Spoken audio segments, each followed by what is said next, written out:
하나님 말씀 출애굽기 12장 21절에서 28절 말씀을 함께 읽도록 하겠습니다. 모세가 이스라엘 모든 장로를 불러서 그들에게 이르되 너희는 나가서 너희 가족대로 어린 양을 택하여 유월절 양으로 잡고 너희는 우슬초 묶음을 취하여 그릇에 담은 피에 적시어서 그 피를 문 임방과 좌우슬주에 뿌리고 아침까지 한 사람도 자기 집 문 밖에 나가지 말라. 여호와께서 애굽 사람을 치러 두루 다니실 때에 문 임방과 좌우슬주의 피를 보시면 그 문을 넘으시고 멸하는 자로 너희 집에 들어가서 너희를 치지 못하게 하실 것이니라. 너희는 이 일을 규례로 삼아 너희와 너희 자손이 영원히 지킬 것이니 너희는 여호와께서 허락하신 대로 너희에게 주시는 땅에 이를 때에 이 예식을 지킬 것이라. 이후에 너희 자녀가 묻기를 이 예식이 무슨 뜻이냐 하거든 너희는 이르기를 이는 여호와의 유월절 제사라. 여호와께서 애굽 사람을 치실 때에 애굽에 있는 이스라엘 자손의 집을 넘어사 우리의 집을 구원하셨느니라 하라. 하며 백성이 머리 숙여 경배하니라. 이스라엘 자손이 물러가서 그대로 행하되 여호와께서 모세와 아론에게 명하신 대로 행하니라. 아멘. 이 말씀을 보게 되면 지금 하나님께서 이 유월절 제사, 유월절 희생, 유월절 규례를 너희 자손이 영원히 지킬 것이라 이렇게 말씀을 하셨습니다. 언제부터 지켜야 되느냐라고 할 때는 이스라엘 백성들이 출애굽한 이후부터 그리고 약속의 땅에 들어가서 그 이후까지 영원히 지켜야 할 것이 바로 이 유월절 규례입니다. 유월절 제사라고도 하죠. 이렇게 하나님께서 영원한 규례라고 말씀하시고 영원히 지키라고 이렇게 말씀하셨다면 출애굽한 이스라엘 백성들이 이 유월절을 지킬까요? 안 지킬까요? 유월절은 상당히 의미 있는 절기죠. 이스라엘이 만들어진 절기고 이스라엘 자손들이 하나님의 아들로 만들어진 절기죠. 조상의 하나님께서 바로를 강팍하게 하셔서 그 바로를 치시고 그들의 재물을 이끌고 나온 그 절기란 말입니다. 이 절기를 영원히 지켜라. 영원한 규례라. 매년 돌아올 때마다 유월절을 지켜라. 이렇게 여호와께서 명을 내리셨죠. 그러하다면 우리들 같으면 아마 유월절을 지키겠다라는 마음을 품고 유월절을 지킬지 모릅니다. 그러나 우리 자신들을 보게 되면 말씀이 좋아서 주일마다 예배당으로 가는 것조차도 엿제이처럼 하잖아요. 엿장수처럼. 이스라엘 백성들이 유월절을 얼마나 잘 지키는가 성경 전체를 통틀어서 보게 되면 대체로 제가 알기로는 성경에 나와 있기로는 예수님 시절을 제외하고는 예수님이 오신 때를 제외하고는 한 4-5차례 정도 유월절을 지킨 겁니다. 출애굽할 때 유월절은 지킨 거고요. 그 이후에 이스라엘 백성들이 이 가데스 바냐 그래서 그 당시에 그 반역이 일어나기 전 민수기 9장을 보게 되면 이스라엘 백성들이 출애굽한 그 다음 해죠. 2년째 1월 14일 날 유월절을 지켰다라고 민수기 9장 1절 이하에서 말씀하고 있습니다. 그리고 이후에 어떻게 유월절을 지켰느냐, 그 다음에도 지키지 않았느냐라고 우리가 생각할지 모르지만 놀랍게도 여호수아 5장 1절에 이스라엘 백성들이 유월절을 지키는 장면이 나옵니다. 그러면 그 기간은 어떠했는가? 그 기간은 약속의 땅을 정탐한 정탐꾼들이 하나님의 약속을 믿지 못하고 그 현실을 직시했죠. 약속이 현실인데 그들의 눈에 보이는 이 아낙 자손들의 그 강력한 그 힘에 주눅들었죠. 그것으로 인하여서 이스라엘 백성들은 40년 동안 광야 생활을 하게 되죠. 40년 동안 광야 생활을 할 때 이스라엘 백성들이 유월절을 지켰느냐라고 할 때는 한 번도 지키지 않았다는 사실입니다. 정말 이것은 놀라운 일이죠. 조금 전에 민수기 9장을 말씀드렸습니다만 민수기 9장에서 나오는 유월절로 여호와 하나님께서 친히 모세에게 지키라 명하셨고 그래서 모세가 이스라엘 자손에게 지키라고 했기 때문에 지킨 것이 유월절입니다. 40년 동안 분명히 여호와 하나님께서 만나와 메추라기를 내리시고 불과 구름 기둥으로 이스라엘 백성들을 인도하셨죠. 그러하다면 우리들 생각에는 매년 유월절을 지켰을 것이라 생각을 하는데 유월절을 지키지 않았어요. 왜 그랬는가? 왜 그랬을까요? 우리가 그 광야 생활을 들여다보면 하나님께서 이스라엘이 원망할 곳으로 인도하셨죠. 원망할 곳으로 인도하셨다라고 이렇게 보게 된다면 이스라엘 백성들이 왜 유월절을 지키지 않았는가? 지킬 이유가 없었다라는 겁니다. 그의 입장에서는. 심지어 40년 동안 아브라함에게 하신 그 할례 언약, 이 할례 언약을 하지 아니하면 영원히 끊쳐지라고 하셨는데 40년 광야길 동안에 할례를 행하지 않았어요. 정말 이상하죠?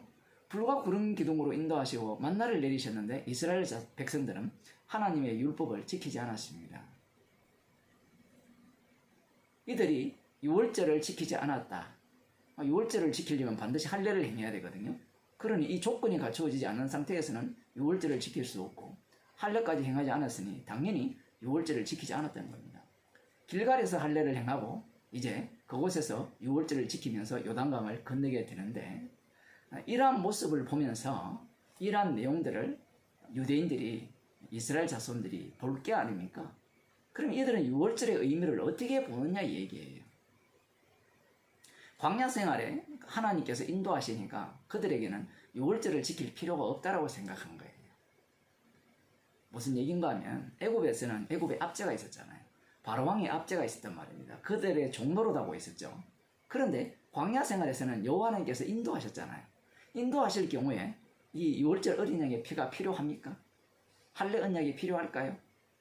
그들은 필요 없다라고 생각하는 거예요. 왜 그렇게 생각했느냐라고 할 때는 이것을 조건으로 보기 때문에 그렇습니다.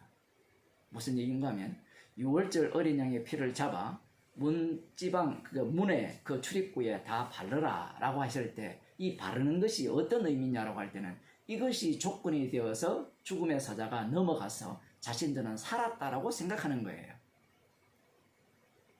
이들은 지금 무엇을 놓치고 있습니까? 그들이 유월절 어린 양의 피를 발랐기 때문에 살았습니까? 안 그러면 그 피를 증거하는 증인이기 때문에 그들은 죽음의 사자가 넘어갔습니다. 달리 말하면요, 바로왕이 하나님께서 바로왕을 강박해 하셨잖아요. 그러면 만일 이런 방식의 사고라면 바로왕도 유월절 어린 양의 피를 문지방에 발랐으면 살았다, 이런 논리가 나오는 거예요. 흔히 신학적으로 표현하는 알미니안 같은 논리가 나오는 겁니다. 그럼 강박한 의미가 전혀 없다라는 거예요. 그럼 이스라엘 백성들이 그 유월절 어린 양의 피를 발라서 구원을 얻은 것은 유월절 어린 양의 피의 능력을 증거하는 증인이에요. 그들이 피를 바른 것이 구원의 조건이 못 돼요. 그러한 생각을 이스라엘 백성들이 갖고 있었기 때문에 불과 구름 기둥으로 인도할 그 40년 광야 기간 동안 유월절을 지킬 이유가 없는 겁니다. 피 능력을 그들은 무시해버리죠. 무시해버리고 그러한 태도를 보이는 겁니다. 그래서 이 길갈에서 유월절을 지키고 그 다음에는 언제 지키는가? 깜짝 놀랄 일입니다. 약속의 땅에 들어가면 유월절을 지킬 것 같지만 지키지 않아요. 왜? 이미 약속의 땅에 들어왔기 때문에.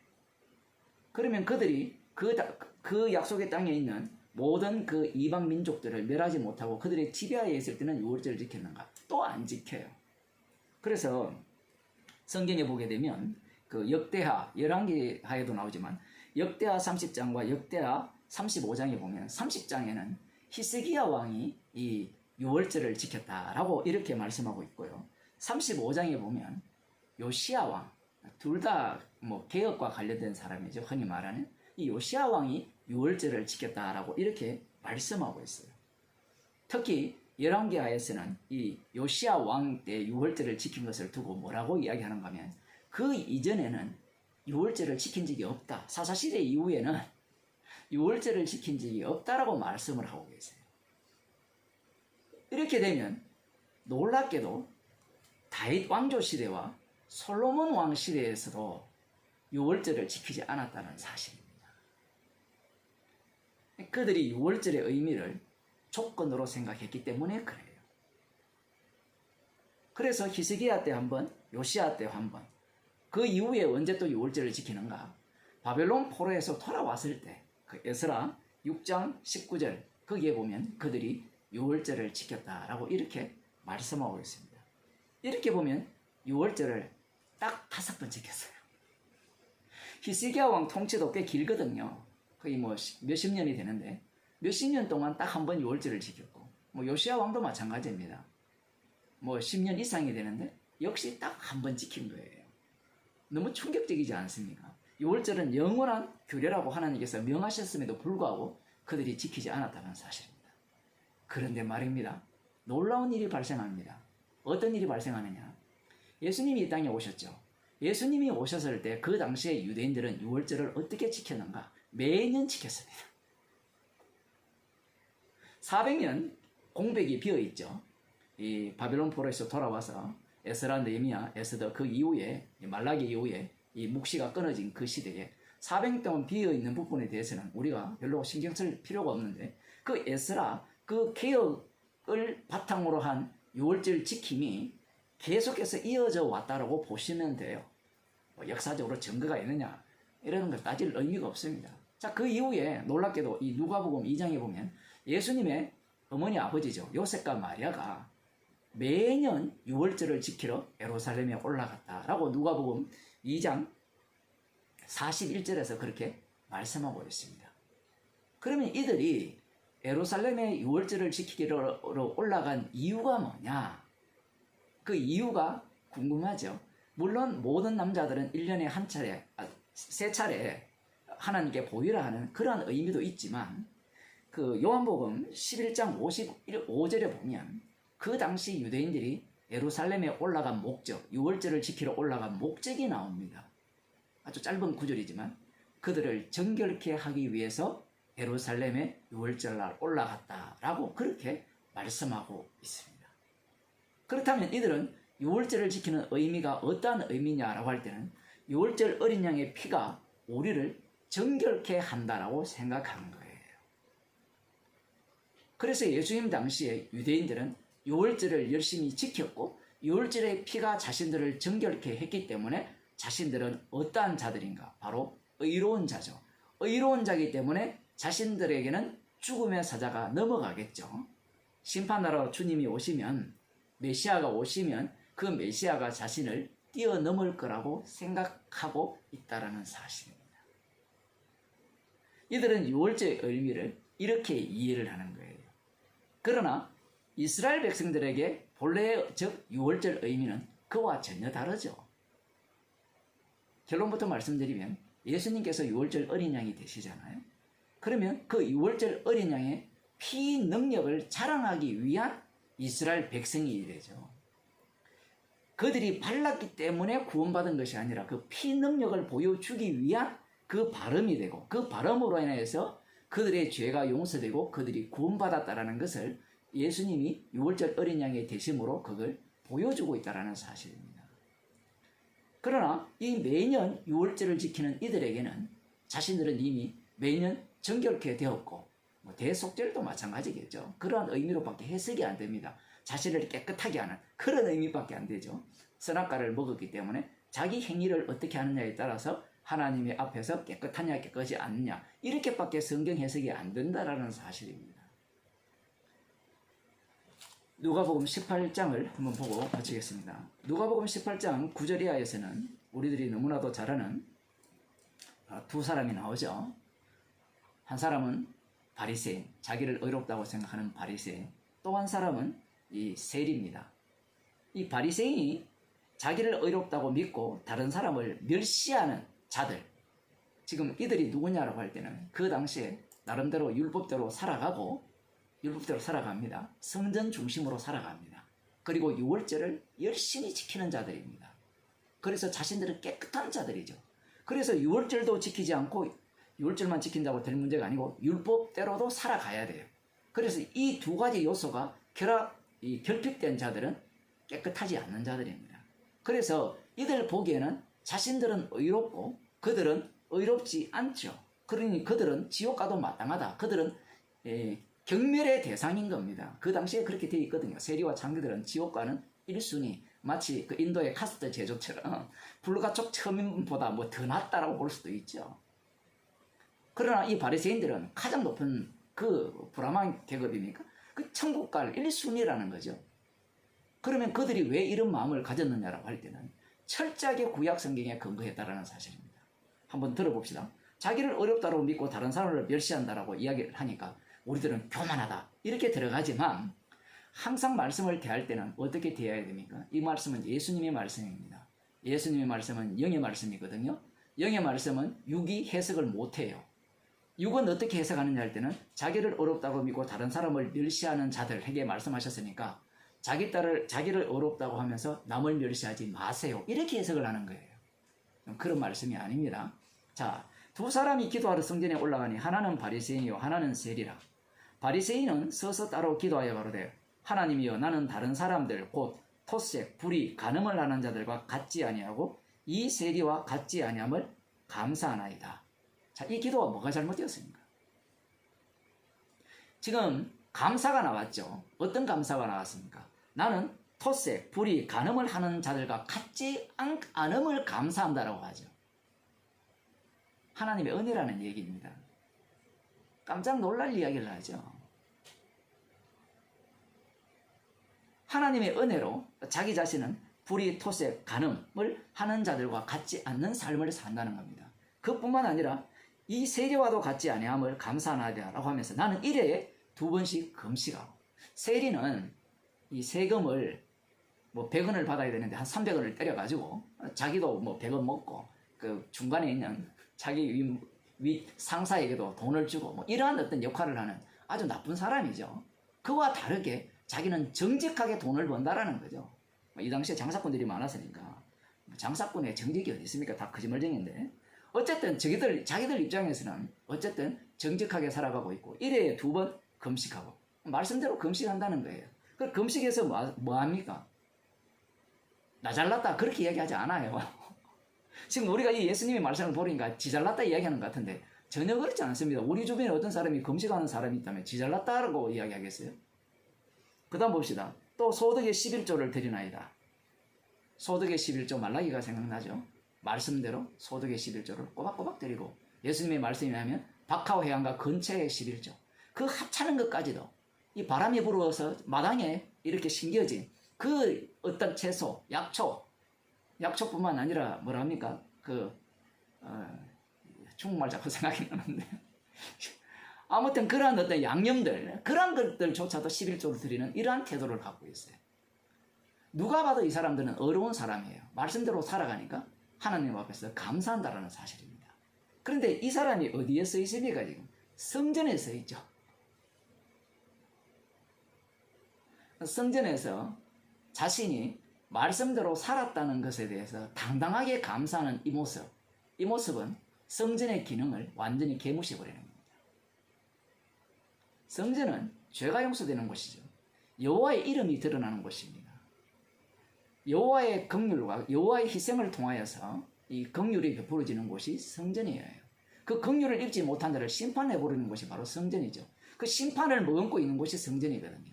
그런데 이 바리새인은 성전에 와서 서서 기도할 때 나는 죄인 아닙니다. 이렇게 나와버려요. 그런데 세리는 고개도 들지 못하고 가슴을 치면서 하나님의 불쌍히 없어서 나는 죄인으로서이다. 이렇게 나오는 겁니다. 우리가 볼 때는 세리의 모습이 당연하죠. 바리새인의 모습도 당연하고요. 둘 다 당연한 모습이에요. 그러나 성전 앞에서 필요한 사람이 누구냐라고 할 때는 죄인입니다. 놀라운 것은요. 이 바리새인이 율법대로 살았기 때문에 성전에 올 때 죄인으로 나오는 것이 아니라 의인으로 나왔다라는 거예요. 그래서 예수님께서 이 사람을 오히려 의롭게 여김을 받지 못하고 세리가 하나님으로부터 의롭게 여김을 받았다. 이렇게 말씀을 하십니다.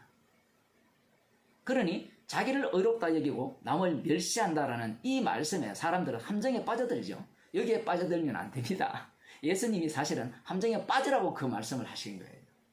사실은 이 세리나 바리새인이나 모두가 다 죄인이죠. 그러나 성전의 기능을 보여주기 위해서는 누가 필요하냐 할 때는 죄인이 필요한 겁니다. 그러나 놀랍게도 이 구약 역사를 거쳐오면서 바리새인들은 어떠한 삶을 살게 되느냐라고 할 때는 자기 자신들이 왜 멸망당하였고 지금 로마 압제하에 있는가를 그들은 잘 알고 있어요. 그래서 이것을 벗어나려면 유월절을 제대로 지켜야 됩니다.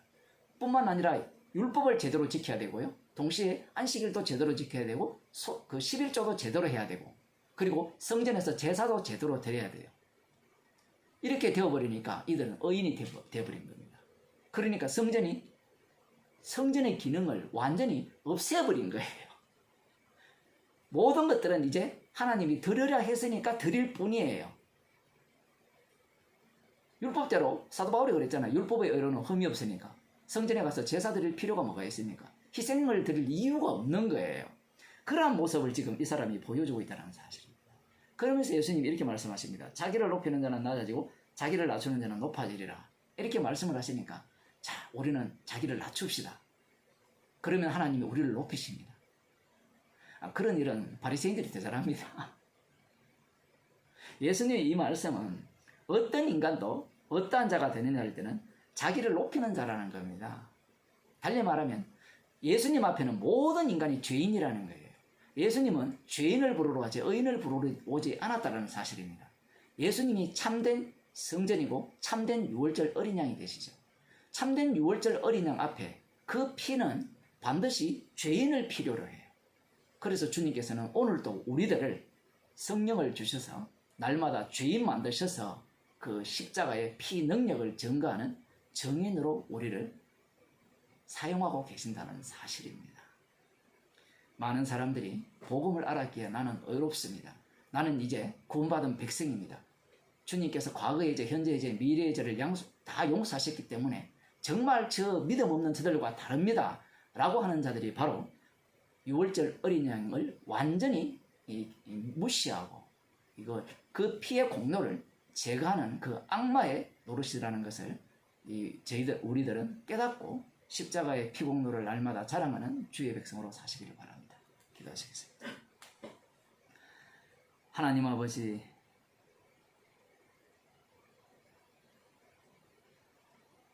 유월절 어린 양 대신 예수 그리스도의 죽으심을 증거하기 위해서 우리의 인생들을 날마다 죄인 만드셔서 주님의 십자가의 피 공로만을 자랑케 하시고 주님의 죽으심에 함께 참여시키는 주님의 놀라운 은혜 속에 살게 하심을 감사드립니다. 주께서 우리 가운데에 계시니 그 피공로를 자랑하라고 저희와 동행함을 저희들이 늘 기억하는 주의 백성이 되게 하옵소서. 예수님의 이름으로 기도드리옵나이다. 아멘.